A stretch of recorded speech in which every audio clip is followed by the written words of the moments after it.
10, the tale of Maxwell Roth. He sought the footlights like a moth, his sense of timing never off until he opted to collaborate with a hooded reprobate. The blighter and assassin made a deadly double bill. Jokes, jokes, jokes, make 'em laugh until they choke. Fairly slay 'em in the aisles, maidens fair and princes charming. Thrills, thrills, thrills, dashing feats and bloody spills, and I guarantee you'll never see the ending coming.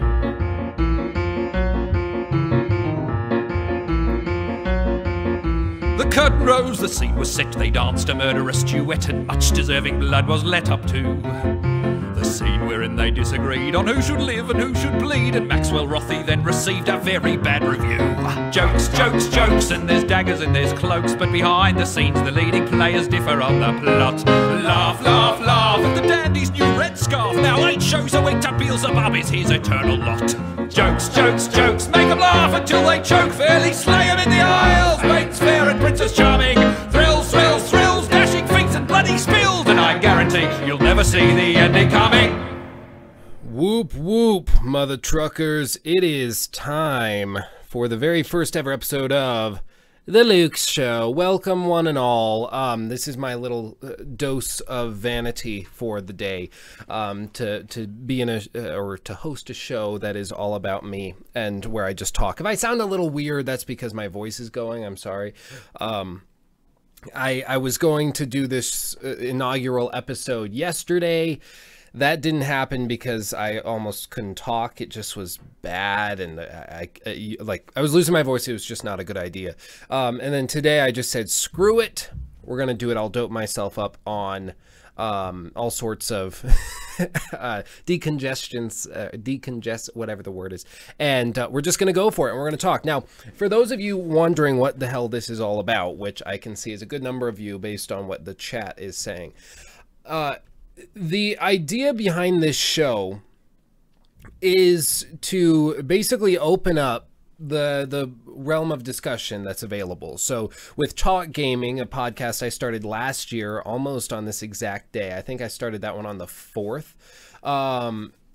And with that show, it started out, you know, very small. We were lucky to get 100 viewers to show up. It was a very intimate space, and everything was pre-recorded and, you know, all that.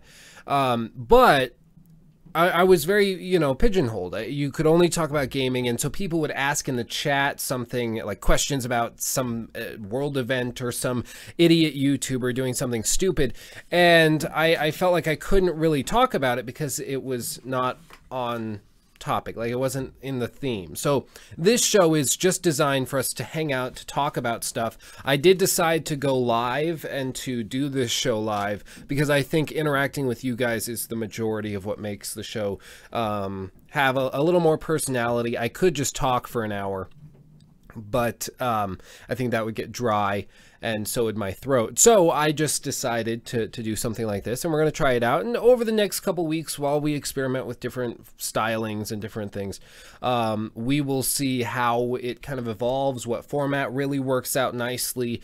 And I just want to make sure that it's a little more poignant and it works well for absolutely everybody and everyone can enjoy it. I'm also looking at trying to get this put up on Spotify, iTunes, and SoundCloud. All of that, however, is insanely complicated. Like Spotify, you basically submit an application and then cross your fingers. You don't hear about them. You don't get to like verify that they even received your application. It's just in the ether, and that's about it. So it's kind of unnerving, to say the very least, but I think in the long term, it's probably good because it filters out a lot of the people that they don't want. But iTunes is also very difficult to get on, and Spotify, we just have to pay a monthly fee, essentially, to put up. But we're going to start putting Talk Gaming on SoundCloud. We're going to try to get Talk Gaming on those other platforms as well. And then this, of course, in addition to all of that. Now, the great thing, like I decided when we were going to do this show, I wanted to just talk about whatever was like on my mind at the time, and we could just chat and have a conversation. I will be having guests on the show. Some guests will do through Skype. Some guests will have interact with in person. So I'll just have them on the other side of this little desk right here, and that'll be a really good time, and that'll be nice. Right now, for the time being, we're just one-on-one, but that is going to eventually be coming. Now, I wanted to talk about like really exciting things and fun things that weren't super dreary and annoying and bleh. But for those of you not aware, there was a video posted by everyone's favorite YouTuber, a man by the name of Logan Paul, just yesterday or the day before. And like, here's the thing. Like, we're going to talk about this, and then we're going to talk about some other stuff. I want to talk about, well, I'll leave it to be a surprise. But like, there's a lot of things I want to address, but this one I kind of couldn't avoid. YouTube. This is not coming off of any like YouTube specific news outlet or online news outlet. This is coming from USA Today, and so this is a full-on MSM, mainstream media, that's picking this up, and this story is actually all over the place. It was on Drudge Report, it was on CNN, MSNBC, Fox News, everywhere. They're talking about this, and the reason that this is important is because this type of stuff, these types of things and events are what gives YouTube a bad name and ultimately causes many of the issues that a lot of people get frustrated about, such as the adpocalypse, where you hear YouTubers complaining they aren't making enough money, which nobody likes to listen to, or also like the censorship, where, you know, you were ending up with PewDiePie and H3H3 getting videos pulled down because they were controversial. This type of behavior is what causes that, which is why it's important, because this guy is one of the top YouTubers in the world. Let me actually see. I'm not even sure how many like subscribers he even has. How many subscribers does Logan Paul have? Let's see. Logan Paul. I cannot believe I'm searching this. I never wanted to. 15,272,206 is what we're looking at, and that's this right here. Logan Paul vlogs, 22-year-old kid in Hollywood making crazy daily vlogs. Join the movement and be a maverick. Okay. Well, 15 million views. As you can see, everything, Time Magazine, CBS News, everyone's addressing this. And he basically posted this video where he explained, or he traveled to the suicide forest in Japan. I don't know where in Japan it is. Obviously, I've never been, but everyone knows about the suicide forest. And he went there, and this brainiac decided to go deep in the forest, where they found a body of like another 22-year-old dude who had taken his own life. And then he like gets up with a camera and he's like, dude, look at this. This is so messed up. This is crazy. Wow. This is like one of the weirdest things. Like, look at just this quote. This shows you how much of a narcissist this guy is. And that's rich coming from me, I know, being that I am currently live streaming a show called The Luke Show, named after me. But hear me out. He says, blah, blah, blah, here it is. Oh, yeah.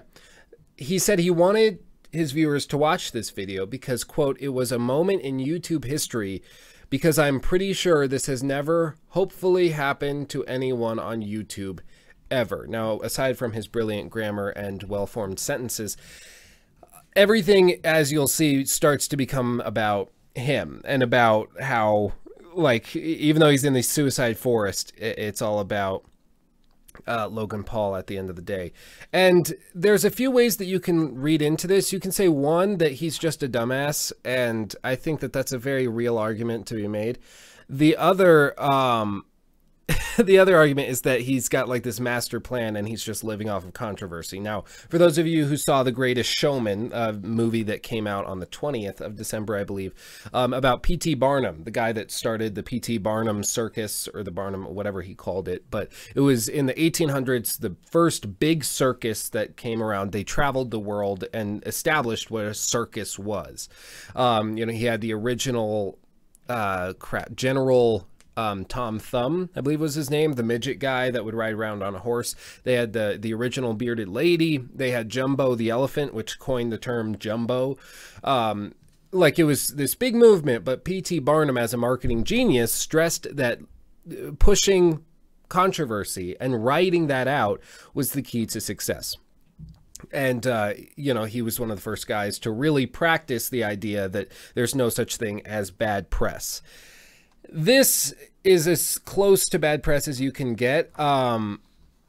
And this is just mind-blowingly stupid, because at the start he says like, oh, suicide is bad. He provides links for the National Anti-Suicide Prevention Hotline, whatever. Not prevention of anti-suicide, but prevention of suicide.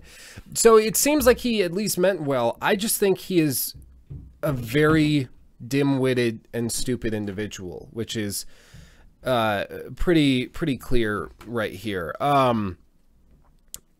I just and like this right here, let me show you this. This was another thing that people were saying he should be punished over, and this is what we're mainly going to address before anything else, is that people are saying he should get his YouTube channel deleted, and I think that that is a gross jump to conclusions. But this is a screen capture of some of the HTML that makes up the page when you go to watch this video. You can read the keywords that were associated with this video, and people said, look how disgusting this is. He labeled it as a comedy video, which is what that tag is right there. I hate to break it to you guys, but there are default tags that you enable on your channel. Like every video I've uploaded for the last 2 years have had default tags enabled, where I upload a video, the video gets all this data automatically pulled into it, so the description is automatically pulled and assigned. There's a default thumbnail, there's a default title, default tags, default settings of everything, so that you don't have to redo it every time. That's what this is. Like all this, see, Logan Paul vlog, Logan Paul Olympics, Logan Paul YouTube, vlog daily, comedy, Hollywood, parrot, maverick, bird, maverick clothes. And then these are the tags he added: suicide, Japanese suicide forest, Logan Paul, dead guy, the forest, Japan forest, suicide attempt, shook, rattled. Those were all of the tags he added. So he's just a stupid person that just added a bunch of tags and was trying to ride the controversy of this video that clearly is clickbait to more success, as if he needs it. And then, you know, this is another change.org petition that somebody created. Let's actually refresh this. It's increasing every minute. Yep, currently at 17,000 signatures, and you can see people are signing it as we speak. And it's basically just asking YouTube to delete Logan Paul's channel. Now, I think that that's absurd. First of all, this isn't like the first time anybody's seen a dead body on a YouTube video. There's documentaries, there's all sorts of stuff like that. So let's not pretend as though this is new. What we can say is that he does have a younger audience, and that he's a dumbass who definitely disrespected somebody who died and took advantage of that person's death for his own private gain. And like, that's just lame. That's lame. So what I think he should do, he should get a community strike, which is something that YouTube does. 3 strikes, you're out. He should get at least 1. And he's already taken down the video. But if you really want this guy to go away, it's pretty simple. You just stop watching his videos and you demonize him, just like he's already being demonized in the media, which is exactly what you need to do in order to get this guy to basically just go away. And that's what you have to do. That's the key. I mean, if people don't like PewDiePie, the way you get rid of PewDiePie is not by forcing YouTube to delete the channel. It's by getting everyone to hate PewDiePie so much they stop watching his videos anyways. And that's what they're trying to do now. I'm not saying you should get rid of it. I like PewDiePie. I'm just saying as an example. Or like the freaking take it back to gaming. Microtransactions. You don't like microtransactions? The key and the answer to it is not to get the government involved to the point where they make microtransactions in video games illegal. No, the answer is to make microtransactions such a bad idea and such a publicly disliked practice that companies decide not to do it at all, and they avoid it completely, which is what you saw with like Battlefront 2. It was such a train wreck. Everyone hated what they were doing so much. That game sold about an 1/18 of what people wanted or of what they projected that it would eventually do, which is insane. But that's what it takes in order to find any sort of success in getting these guys to go away. So, I mean, obviously Logan and Jake Paul are bad for the platform. They're bad for the media. I just don't understand. I think really the key, like, never attribute to somebody like Logan Paul, never attribute like brilliance when idiocy can justify it just as much. You know, it's like Occam's razor. There was a video I saw, I believe it was Matt Pat from Game Theory. This was back this past summer, and he had a great video where he actually described how a lot of people, and how you could argue that Jake Paul was brilliant because he was purposely making his raps bad so that they would get promoted and everyone would talk about how bad they were, but he would in the end win because everyone would know his name and would know the song that he had written, and he'd get all this money from it. And so it was kind of brilliant in its simplicity and stupidity. I mean, that's a fun thing to talk about, and I'm sure, you know, he wasn't super serious about it. He just said, like, you know, this is something that maybe is true. But the answer really is that this guy is just, he's been in the right place at the right time. He's an idiot, and he's just gotten very lucky. No normal person should ever find success the way he's finding success. And it's kind of sad that this guy has 15 million subscribers and is a millionaire, and he's like this caliber of human being. I mean, how sad is that? How sad is that? I know homeless people. Okay, I don't know a lot of homeless people. I knew a homeless person who's no longer homeless, who was absolutely brilliant and could make you like rethink your entire life with just a few sentences. And if anybody like deserves recognition, you'd think it would be that guy. But no, this guy gets it because he goes and films dead people. Now, Logan Paul has since taken the video offline, and he's made an apology video, and I'm sure he's going to lose sponsors and stuff. But at the end of the day, Logan Paul is a priority, as they call it, a priority creator on YouTube. And you may not know what that is, but essentially YouTube has classes of creators. There's priority, and then there's everyone else beneath that. And the priority guys are the people like Lily Singh. They're the people like the Young Turks. They're the people like Logan Paul. All those people. It was PewDiePie for up until like a year and a half ago. And they get better ad revenue. They get more money per click on the video. They get pretty much just priority status from YouTube. They get a private status or a private YouTube representative that they can actually speak with on a one-on-one basis, and they don't have to worry about serious repercussions for crap like this. And that's basically just because they bring in so much money for YouTube. They're a flagship staple part of YouTube. But you mess up once to the point where they don't really like you anymore. You actually see that they'll actually retract it, which is what happened to PewDiePie.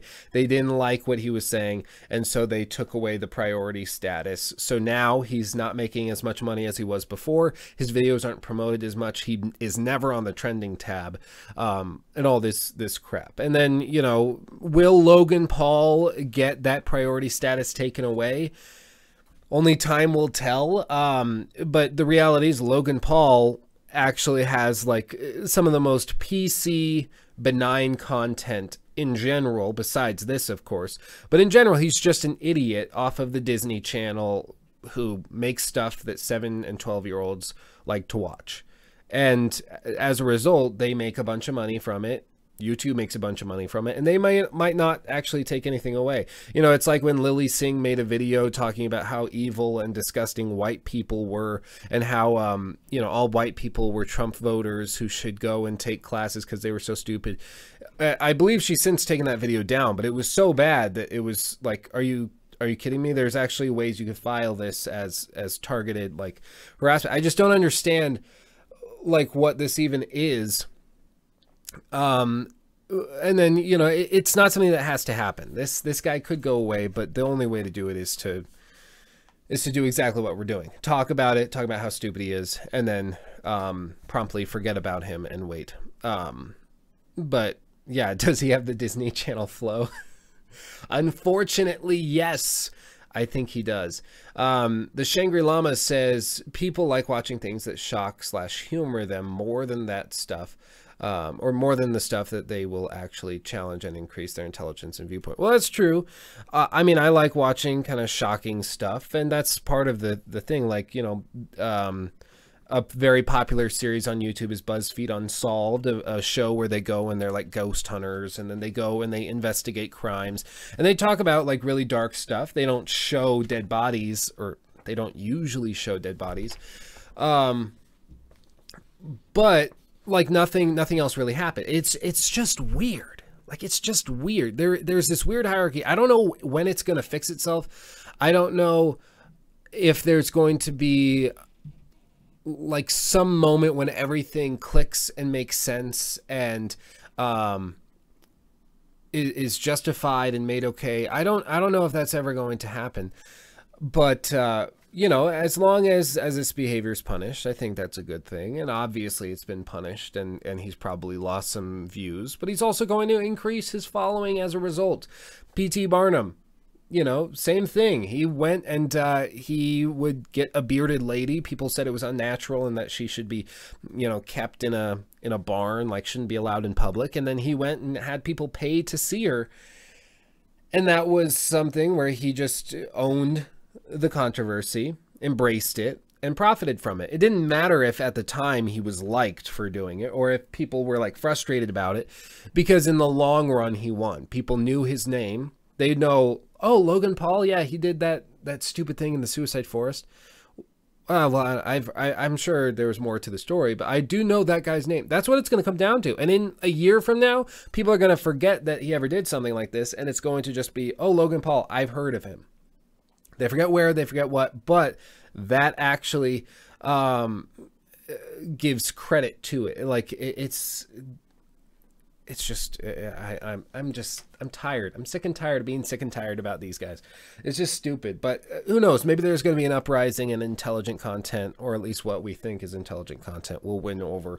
But likely, you know, it's just going to continue to be the Jimmy Fallons of the world, Logan, Jake Paul, the Disney Channel. Those guys are going to just continue to rule the coop. Is that what it is? Rule the net? I don't know what it is. Ninja Potato says, did you know that days after you mentioned the Drunken Peasants, they ended the podcast? Yeah, I remember the last podcast, or the last show of Talk Gaming we did right before Christmas.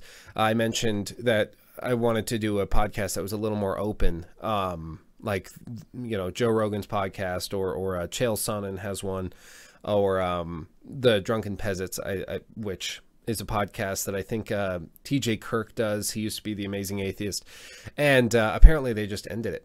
But that's something that happened. Who knew? Who knew? Solo says, nah, he won't go away. If you are more of a dick, then the more you stay relevant, unfortunately. Well, if you own it, like you can't be the guy that tries to be everything to everybody. You have to pick a side and then stick to it. If you are going to be the bad guy and say, you know what, I am a bad dude, I do stupid stuff, let me go burn a car, flip it over, and then run over a granny. Like, you got to embrace it and just go for it. Own who you are.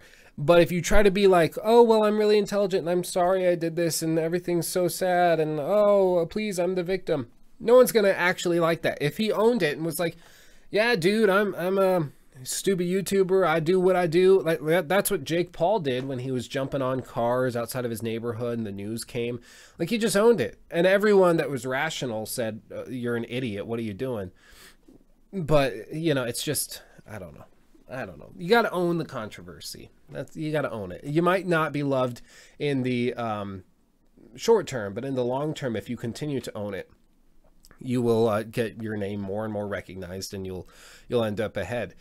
Solo says, same thing with Sam Pepper. He ain't relevant anymore. Well, that's part of it. Sam Pepper, he actually kind of had a mental breakdown and left because he tried to own the controversy, which is what he did when he was doing all those pranks, like the prank where he went and pretended to like have his friend kidnapped and then pretended to murder another friend. Like, it was just so bad. Like, who thought this was a good idea? And it was probably it was probably just all like for hoots and hollers, and it was probably fake. But nonetheless, like, he owned the controversy. And now he's kind of gotten, oh, why does no one like me? Well, just because you're an idiot and your name is recognized. We still know who Sam Pepper is. If he posted a video, he'd still get a lot of views and make some money off of it. But you have to play these things very smartly, and you have to commit. You really do. Let's see.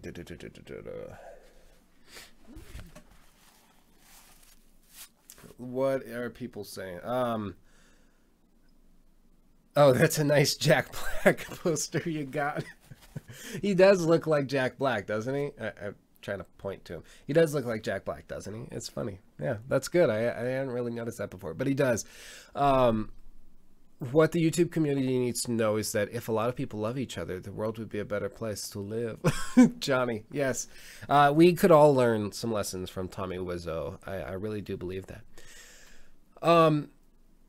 Oh yeah, I've seen multiple. This is one of the reasons I didn't want to make an actual video like Dear Logan Paul or an open letter to Logan Paul, like something crap like this. I want, like, it drives me crazy because it's like you're accusing Logan Paul of taking advantage of a bad situation, and then you go and make a video trying to take advantage of a bad situation, which I guess I'm sort of guilty of, but at least I'm not like putting it in the title. So if you come to watch this video, you're going to watch this video even if I didn't talk about Logan Paul, which I think there is a difference. But like you see all these thumbnails of people going like, and then they, like, it says, Dear Logan Paul, I can't even, or something like that. And it's just bad. It's just bad. Let's see. Kowalski asks, hey, Luke, I got one question. Is this podcast going to be available in audio? Yep, we mentioned that earlier. We're going to try to get it on iTunes and SoundCloud and Spotify if we can, but Spotify is incredibly difficult to get stuff onto. It's really tough. They do not make it easy. Will you change your second channel name? What will you change your second channel name to? Because at the moment you have two channels with the exact same name. I think you should change the channel number 2 to Lukey Boo. Well, I actually think that's something we definitely could do. I tried to change the name of the other channel, but it glitched out and was having trouble, and so I couldn't. And so, like, we'll work on it. We'll try, but yeah, for the time being, it's just, for some reason, it's very difficult. Ninja Potato, will this podcast have the final flush, or is that a Talk Gaming exclusive? We might do something like that. I have a couple ideas. I didn't get anything ready today, but like I have, like, we could do something silly and kind of stupid where, like, I suck, I guess pun intended, I suck at like super sour candies. Like, it hurts my brain. Like, it's just not good. I don't really like them. They hurt. They're just not fun.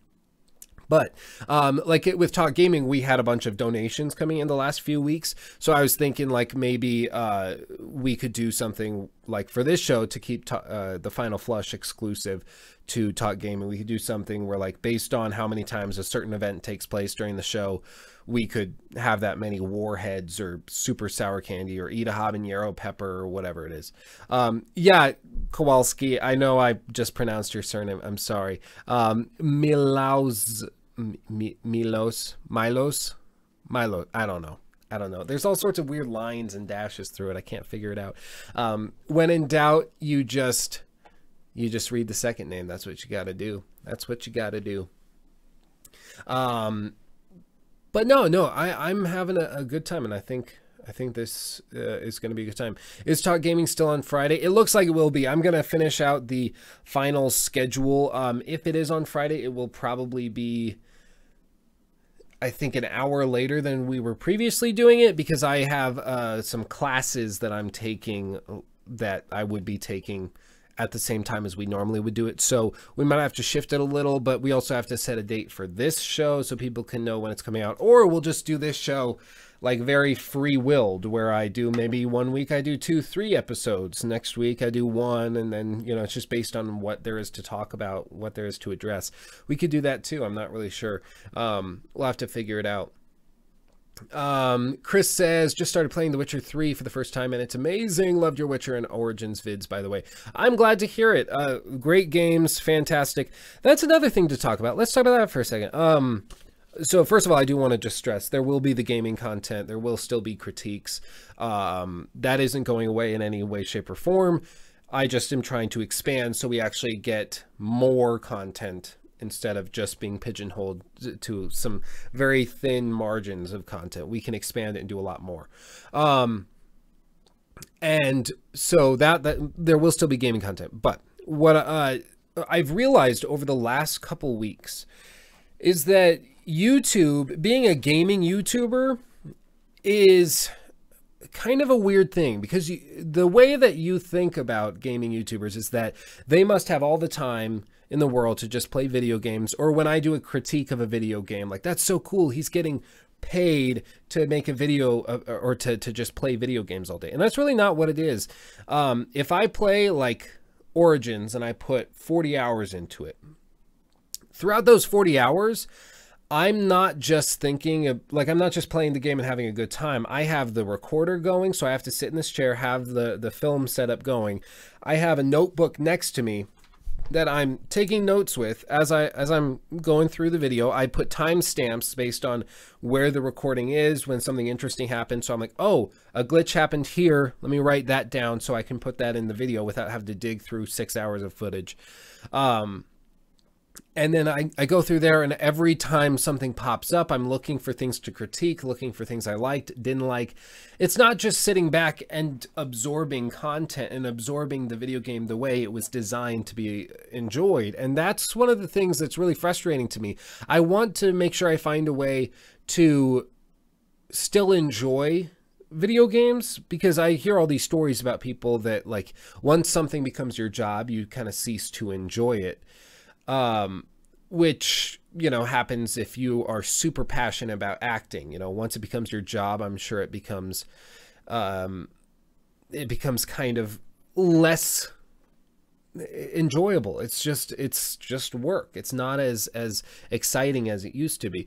And same thing with gaming. Like, once I tell myself I need to make a critique of a game, I find myself, even if I want to go play Zelda and finish out the DLC for that, I find myself saying, well, I want to play Zelda, but I need to play this game, which I'm not as excited about, because I need to go through and make a video on it. So, oh well, I'll just go do that. And I know it sounds like pathetic to complain about having to play a different game, but still, like, you get what I'm saying. It's not as open as it used to be. I used to be able to just play whatever I wanted and enjoy it, and then because there was barely any following, I didn't feel any obligation to make a video or to have that. I'd make little news videos that were super easy to make, and play some video games, and occasionally mix in some videos that were more high tier, that were a little more effort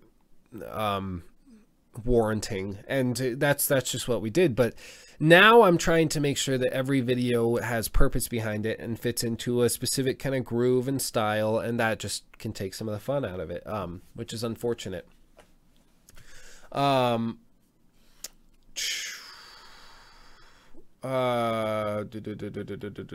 lost my place. I was going to read a comment, but I'm not sure where it went. Yeah,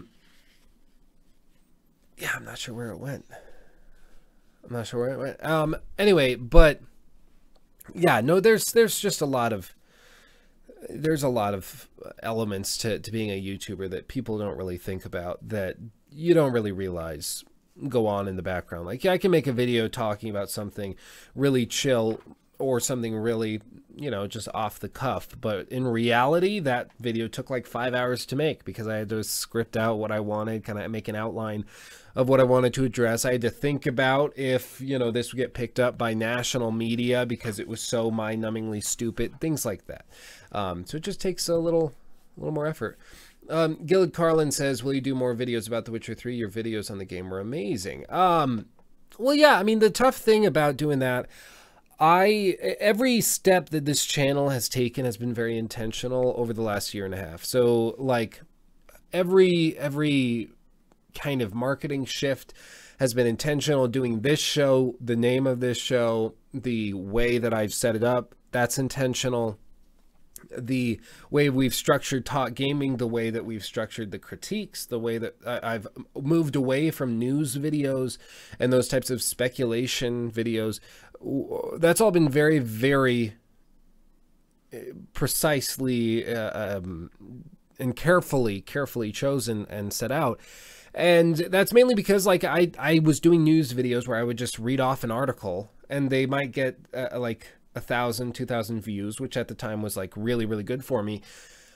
And so I kept doing those. But what I realized is that people could give a, you know, two craps if I was the one actually making that content. They didn't actually care who was making the content. They were basically clicking on a video to listen to somebody read an article, and that was it.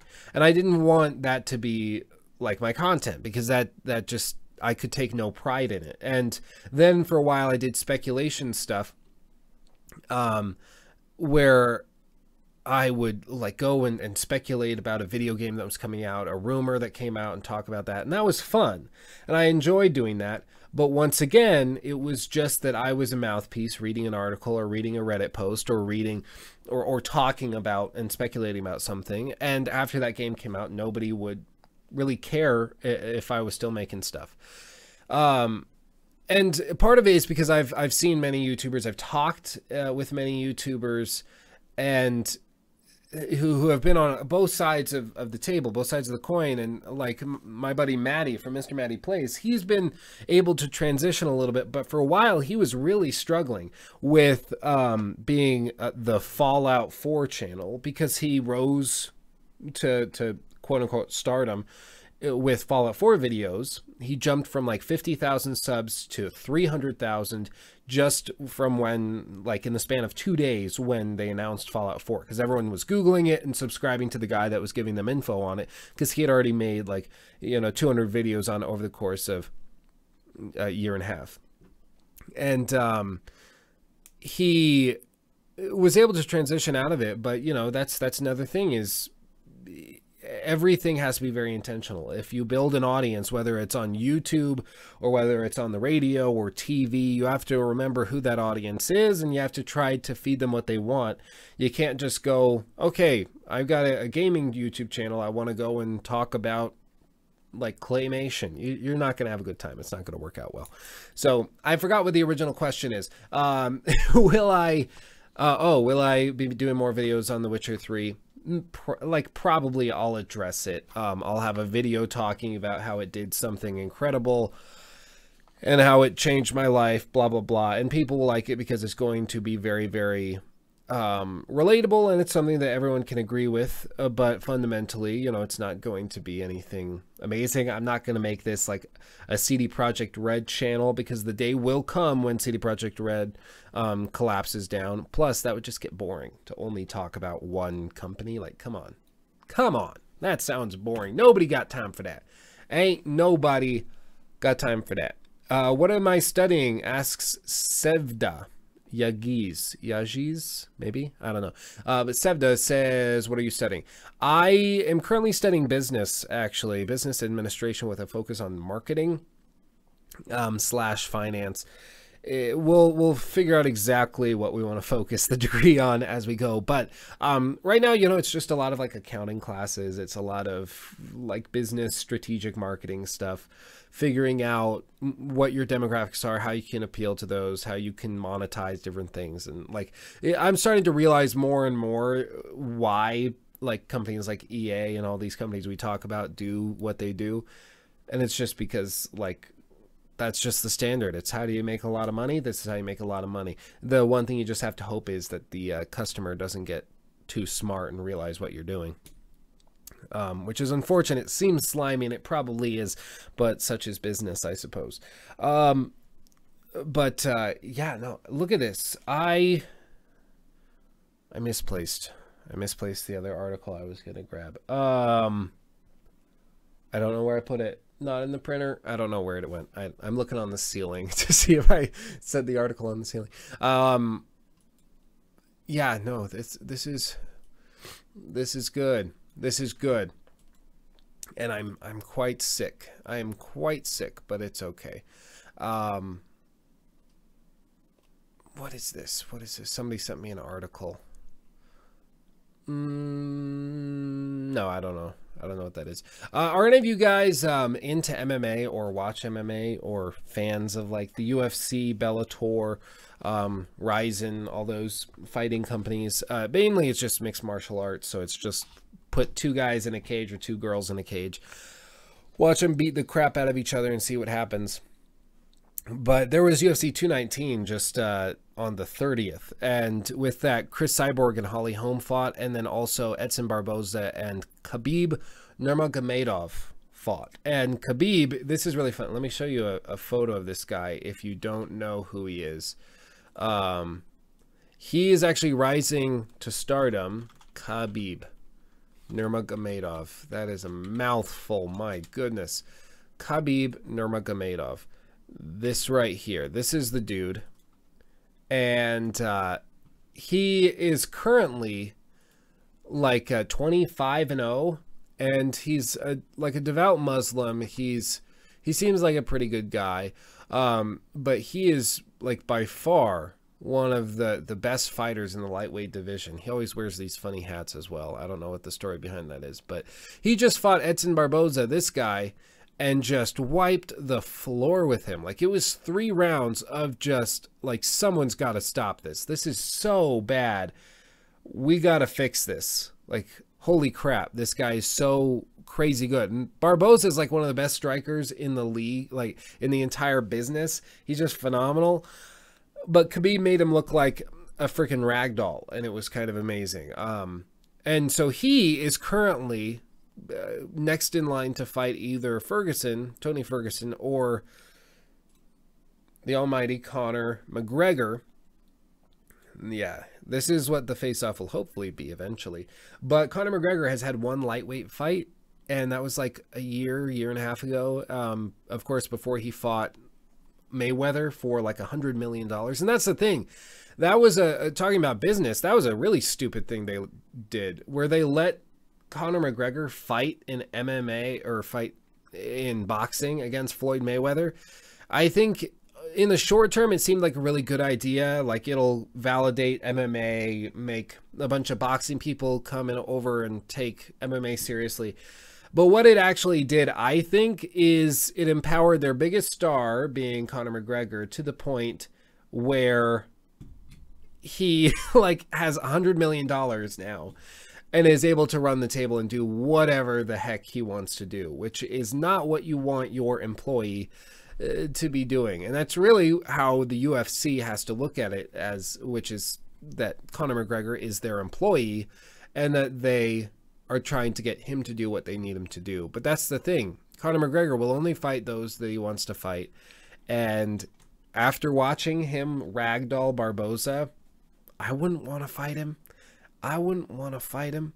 So I don't blame him for trying to avoid it. But like Conor McGregor, let me see if I can pull up the tweet he put out. Conor McGregor, if you aren't aware of who he is or of what he's done, let's see, it's his Twitter account's The Notorious MMA. Yep, there it is.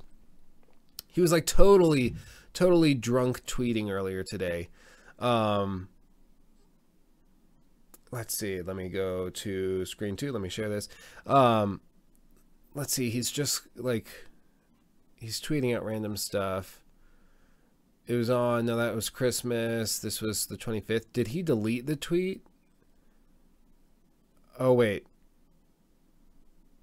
What is this? This is talking about Khabib. He said that Dagestani was dog shite the other night. Yous are all nuts. Game full of sloppy bums asking to be slept. Pay me my worth and King's back. Sounds like he was a little drunk at the time, but essentially what they mean is that, or what I'm guessing he means is, Khabib, I'll translate it for you. Khabib didn't fight well. If you think he's good, you're nuts. The fight was sloppy, and they all would be easy to knock out. Give me a bunch of money, and I'll fight. That's basically what it transitions to, or it translates to. Oh, this one. This is what I was looking for. Truly, truly, truly, get on your effing knees and beg me. Otherwise, I don't give a bollocks. My whiskey is out this year, and that's Diddy bread. What? Like that's Diddy bread? I'm going to use that. That's Diddy bread. I don't know what that means. If there's a translation for that, I don't know what it is. Because I don't know what that's Diddy bread means. But Like, he's just, they allowed him to run the table, and you can't do that. You can't. If you want this guy to be under your employ to the point where he is going to do what you want him to do, you don't give him $100 million. They should have told him if he did the fight with Floyd Mayweather, he would be released from the UFC, and he probably would have done the fight anyways because, you know, it was $100 million, but the UFC instead got involved. And maybe that was it, is they just knew that he was going to walk. And maybe he told them, if you don't let me do this officially through the UFC, I'll walk. And I'll just fight, you know, this dude and make $100 million, never fight in the UFC again until you come back to me asking me if I want to do this. It's just, yeah, I think that was a bad business decision, letting him run the table. Look at that. $100 million. That's what that looks like. I mean, it's a pretty cool story. He literally went from, like, look at that, gold rimmed shoes, gold trimmed shoes. That's crazy. He literally went, oh, her poor face. Oh, that's too bad.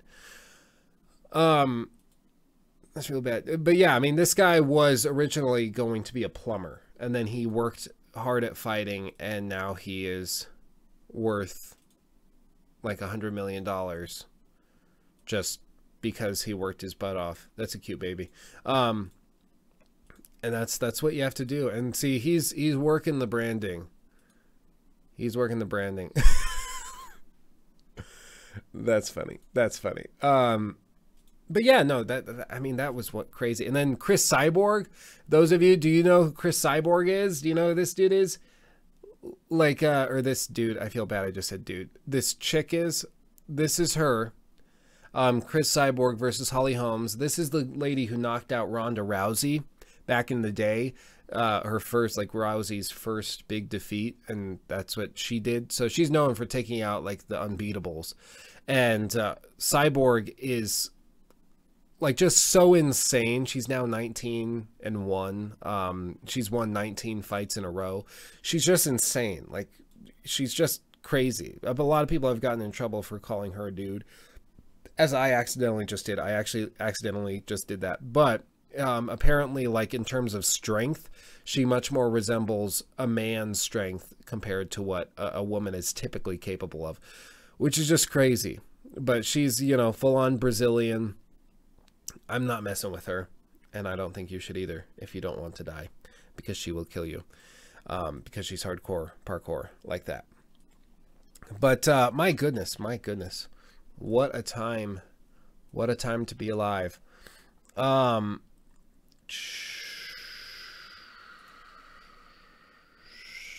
Where'd it go? I also, oh wait, what's this? I can't actually. You look like Obi-Wan with that beard, dude. That's good. I tried playing Subnautica a while back, like, but my copy, like, glitched out and I couldn't get past, like, the first boat. Like, you know, you're in the little thing. It wouldn't actually let me out. Like, I did whatever hatch thing. You open the hatch and then you get in there. I couldn't actually, like, get out of the thing. It just, like, you'd hit the button to open up the hatch and to swim out underneath, and it just wouldn't do anything. I should try it again, though. But I haven't. There's a lot of games I tried during early access that were broken fundamentally, and I just have never gone back and tried them again. I should give them a shot. But that was the thing with, like, PlayerUnknown's Battlegrounds. I played that a little bit a long time ago.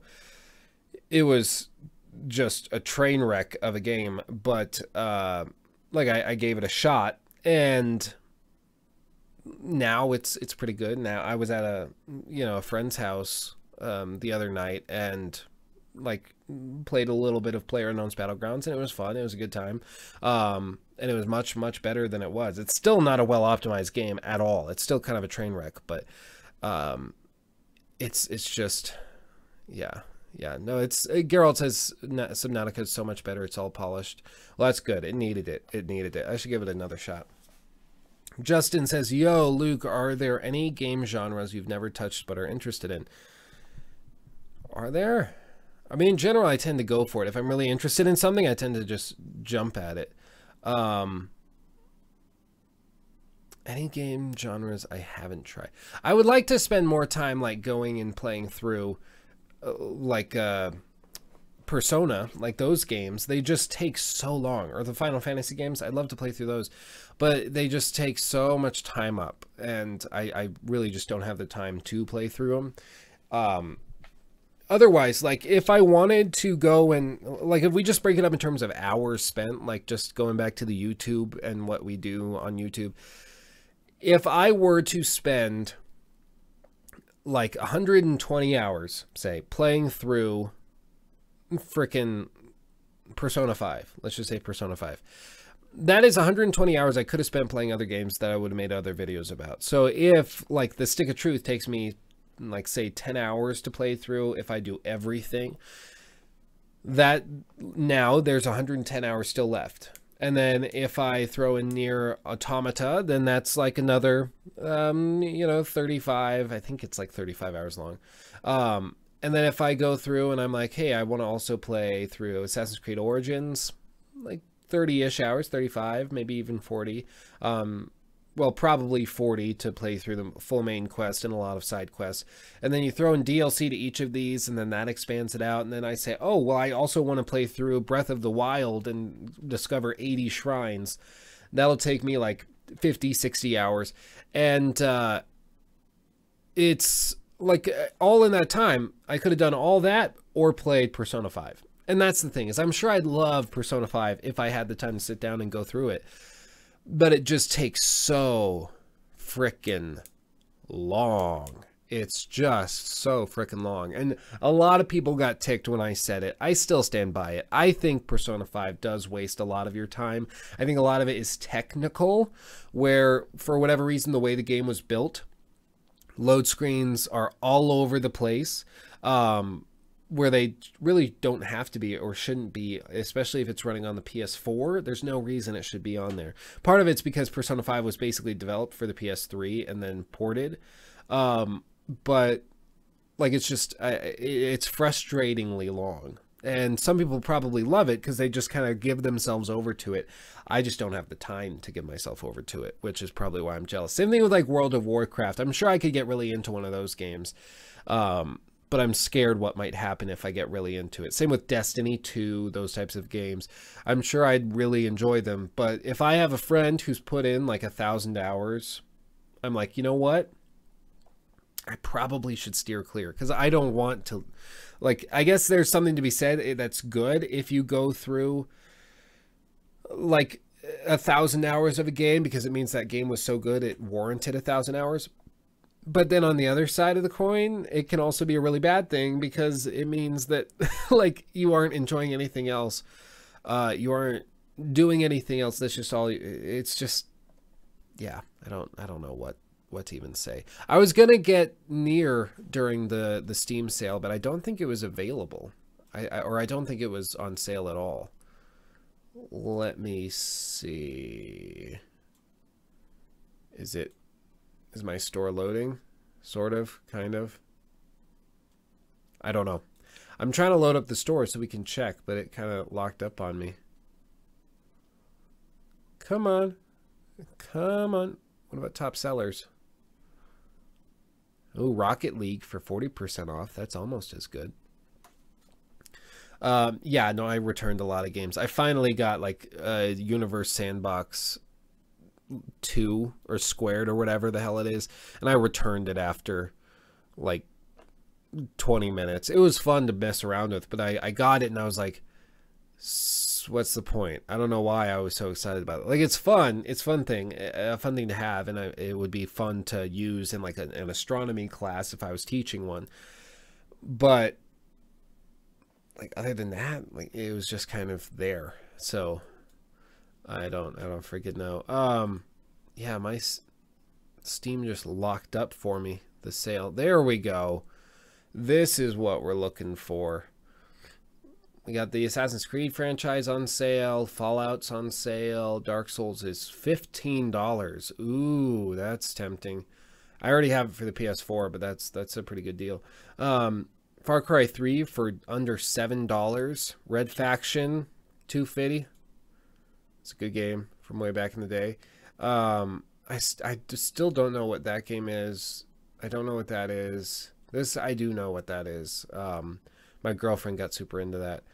But, yeah, some of these on my list, I don't know where they came from. Are there any other good ones?